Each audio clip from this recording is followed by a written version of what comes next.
Hello students, today we are here to discuss our chapter number 3. Okay, आज हम अपना part 3 chapter 3 start करने वाले हैं और इस चैप्टर का नेम है पौधों का भोजन. ठीक है, मतलब पौधे क्या भोजन ग्रहण करते हैं. चलिए स्टार्ट करते हैं.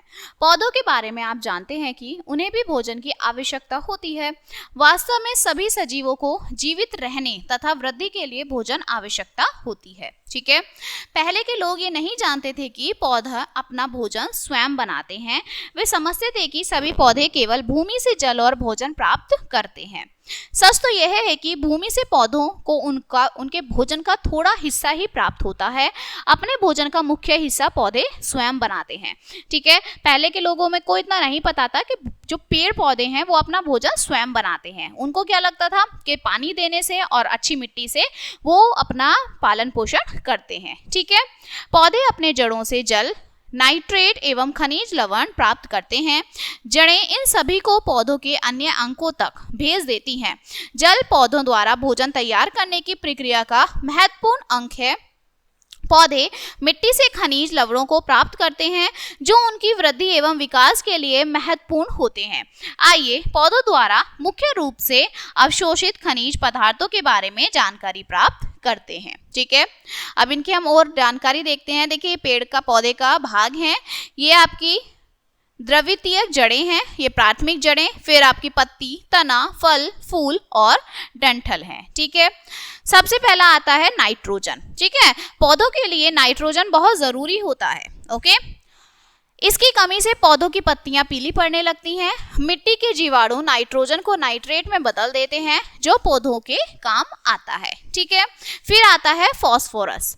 फास्फोरस पौधों द्वारा भोजन तैयार करने की क्रिया तथा श्वसन क्रिया में मुख्य भूमिका निभाते हैं.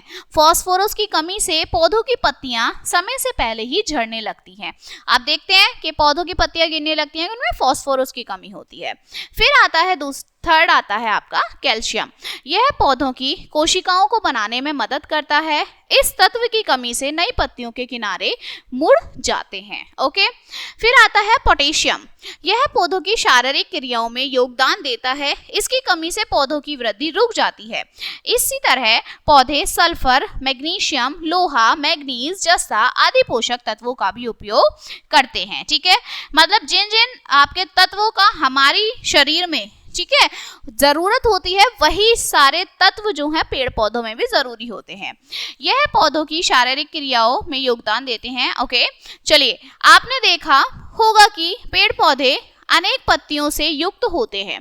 आपने यह भी ध्यान दिया होगा कि अधिकतर पौधों में हरी पत्तियां पाई जाती हैं. ठीक है, पौधों की हरी पत्तियों में पर्णहरित या फिर आप क्लोरोफिल पाया जाता है. क्लोरोफिल से युक्त पौधों की केवल हरी पत्तियां ही भोजन बनाने में क्रिया में भाग लेती हैं. मतलब क्लोरोफिल जो होता है उसमें सिर्फ हरी पत्तियां जो होती हैं पौधों में, वही भोजन बनाने में काम करती हैं. पौधों की हरी पत्तियां सूर्य के प्रकाश की उपस्थिति में वायु से कार्बन डाइऑक्साइड लेकर भोजन तैयार करती हैं. साथ ही इस प्रक्रिया में जल की आवश्यकता भी होती है. इस प्रकार जल, कार्बन डाइऑक्साइड, क्लोरोफिल और सूर्य का प्रकाश, ये चार तत्व पत्तियों को भोजन बनाने में सहायता करते हैं. ठीक है, पौधों द्वारा भोजन तैयार करने की पूरी क्रिया को प्रकाश संश्लेषण के नाम से जाना जाता है. पौधों की हरी पत्तियां जल और कार्बन डाइऑक्साइड के साथ मिलकर भोजन बनाती हैं. ओके, ये क्या करती हैं, पानी के साथ और कार्बन डाइऑक्साइड के साथ मिलकर आपका बिल्कुल पौधों का भोजन बनाते हैं. सूर्य का प्रकाश भी चाहिए होता है, कार्बन डाइऑक्साइड भी चाहिए होती है, पानी भी चाहिए होता है. ठीक है, चलिए आगे चलते हैं. पत्ती के विभिन्न भाग. अब पत्ती के अलग अलग क्या भाग होते हैं, आइए अब हम पत्ती की संरचना के बारे में समझें. ठीक है, ये आपकी पत्ती है. किसी भी पेड़ की एक हरी पत्ती लीजिए. अब इसे सूर्य की ओर रख कर देखिए. आप देखेंगे कि पत्ती में कई छोटी छोटी थैलीनुमा संरचनाएं हैं. इन्हें पत्ती की कोशिका या सेल कहा जाता है. प्रत्येक कोशिका में जल और लसदार पदार्थ पाए जाते हैं. साथ ही इनमें हरे रंग का पदार्थ क्लोरोफिल भी पाया जाता है जो सूर्य की किरणों को सोखने की शक्ति रखता है. कोशिकाओं के मध्य स्थान को स्टोमेटा के नाम से जाना जाता है। स्टोमेटा के महीने छिद्रों से वायु को घुसने की जगह मिल जाती है। स्टोमेटा प्राय पत्ती के निचले हिस्से में पाया जाता है। देखिए ये आपकी पत्ती है, ये पत्ती का ऊपर का सिरा है, फिर ये आपकी सहायक आपकी शिराएं हैं, ये आप देख रहे हैं इस तरह से, ये जो है ये शिरा है, ये मुख्य शिरा है जो ये जारी है, ठीक है। ये आपका पत्ती का शीर्ष है, मतलब अपर पार्ट है, ओके। और ये क्या है, पत्ती का डंठल है। इसमें क्या पाया जाता है, आपका स्टोमेटा, ठीक है। चलिए आगे है, यदि हम किसी पत्ती के एक टुकड़े को किसी सूक्ष्मदर्शी से देखते हैं, ठीक है, हाँ, अगर आप सूक्ष्मदर्शी से देखते हैं तो हमें अनेक रहस्यमयी जानकारियां प्राप्त होंगी। इनमें से कुछ महत्वपूर्ण जानकारियां निम्नलिखित हैं। कौन कौन सी? पत्तियों के किनारे की कोशिकाएं हरी नहीं होती, परंतु शेष कोशिकाएं हरी होती हैं, ठीक है। हरी कोशिकाओं की केवल 2 परतें ही आपस में सटी हुई हैं, शेष परतें बिखरी हुई हैं, ओके। कोशिकाओं की निचली परत में कुछ वायु छिद्र होते हैं, उन्हें स्टोमेटा कहा जाता है। पौधे स्टोमेटा के द्वारा कार्बन डाइऑक्साइड ग्रहण करते हैं, ठीक है। स्टोमेटा के द्वारा ही जो पौधे हैं वो कार्बन डाइऑक्साइड ग्रहण करते हैं।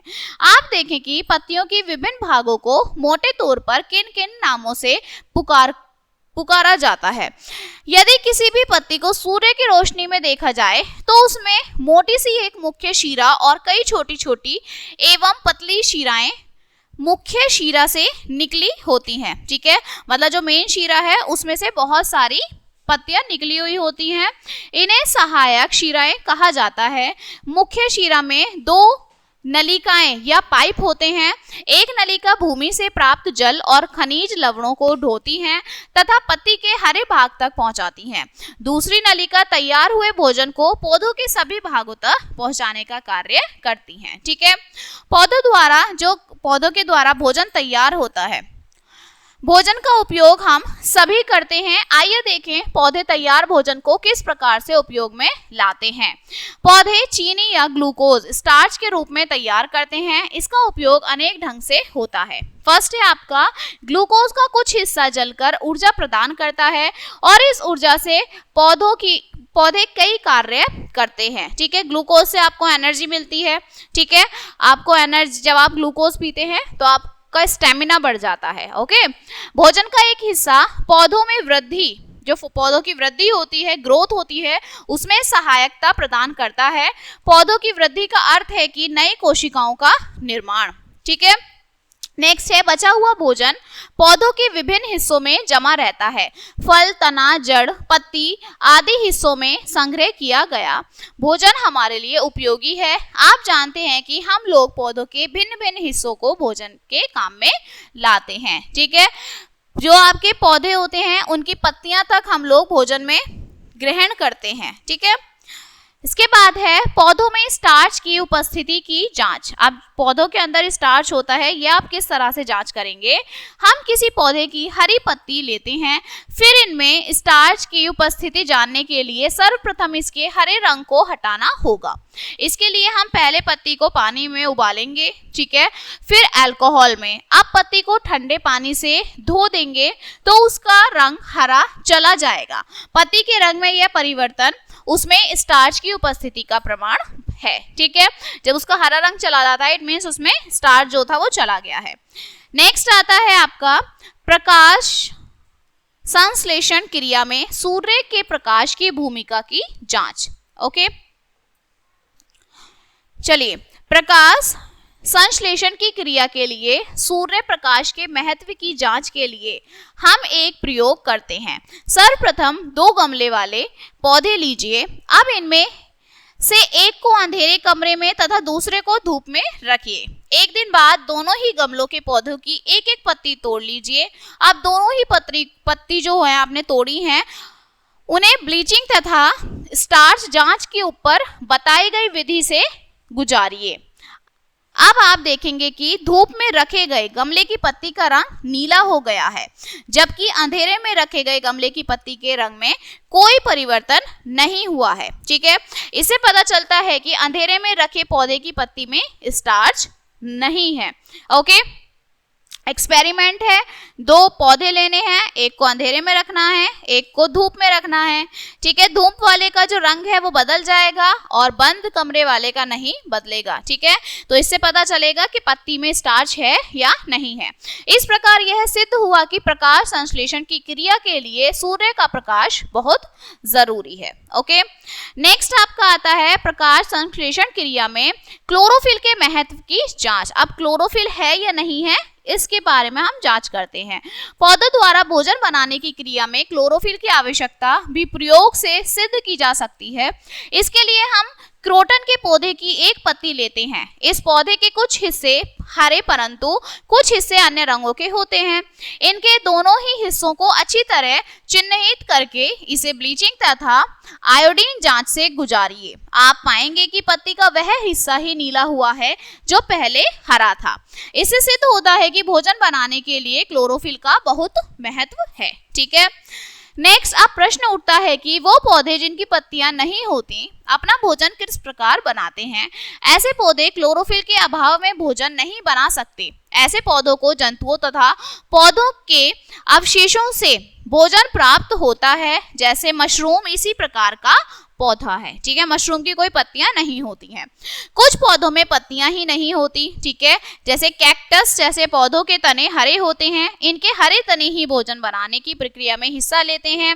कई पौधों की पत्तियां रंग बिरंगी होती हैं। इनका हरा रंग छिपा रहता है, अतः यह भोजन बना लेते हैं। ओके, जो भोजन है वो हर पेड़ पौधा बनाता है लेकिन अपने अलग अलग भाग से। ठीक है, चलिए ये चैप्टर यहीं पर आपका कंप्लीट होता है। अब इसके कुछ मुख्य बिंदु देखते हैं। पौधे अपना भोजन स्वयं तैयार करते हैं। हरी पत्तियों वाले पौधे जल, सूर्य के प्रकाश तथा कार्बन डाइऑक्साइड की उपस्थिति में भोजन बनाते हैं। पौधों की हरी पत्तियों में हरे रंग का पदार्थ क्लोरोफिल पाया जाता है। ठीक है, पौधे स्टार्च के रूप में अपना भोजन बनाते हैं। बिना हरी पत्तियों वाले पौधे को अपने भोजन के लिए जंतुओं तथा पौधों के सड़े गले हिस्सों पर निर्भर रहना पड़ता है। ठीक है, तो ये क्या थे, हमारी पेड़ पौधों के बारे में जानकारी थी। Clear? And this chapter is finished now and we will meet on the next chapter. So thank you.